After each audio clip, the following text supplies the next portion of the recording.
Banki block ଅନ୍ତର୍ଗତ ଜଗନ୍ନାଥପୁର ସାଧନ କେନ୍ଦ୍ର ସଂଯୋଜକ ଡକ୍ଟର ଚିତ୍ତରଞ୍ଜନ ସାହୁଙ୍କ ପ୍ରତ୍ୟକ୍ଷ ତତ୍ତ୍ୱାବଧାନରେ କ୍ଲଷ୍ଟର 9 ଗୋଟି ବିଦ୍ୟାଳୟର ପ୍ରାୟ ଶତାଧିକ ଛାତ୍ରଛାତ୍ରୀ ତର୍କ, ସୃଜନାତ୍ମକ ଲିଖନ, କୁଇଜ୍, ବକ୍ତବ୍ୟ, ଚିତ୍ରାଙ୍କନ, ସୂତ୍ରଲେଖନ, ସଙ୍ଗୀତ ରଚନା ତଥା ସାଂସ୍କୃତିକ କାର୍ଯ୍ୟକ୍ରମ ଇତ୍ୟାଦିରେ ଭାଗ ନେଇଥିଲେ।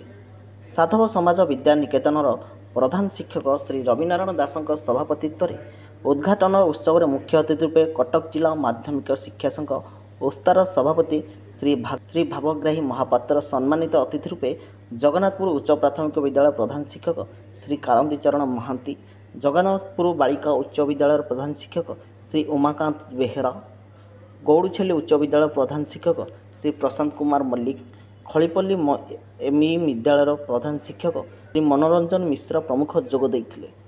ଉଦ୍ଯାପନୀ ଉତ୍ସବରେ ମୁଖ୍ୟ ଅତିଥି କୃତି ପ୍ରତିଯୋଗୀମାନଙ୍କୁ ପୁରସ୍କାର ଓ ସାର୍ଟିଫିକେଟ୍ ପ୍ରଦାନ କରି ଉତ୍ସାହିତ କରିଥିଲେ। ଏହି କାର୍ଯ୍ୟକ୍ରମରେ କ୍ଲଷ୍ଟରର ସମସ୍ତ ଶିକ୍ଷକ ଓ ଶିକ୍ଷୟିତ୍ରୀମାନେ ସହଯୋଗ କରିଥିଲେ।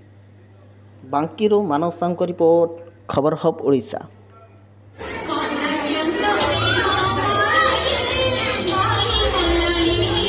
आशीर्वाद आमर नित्यांत आवश्यक।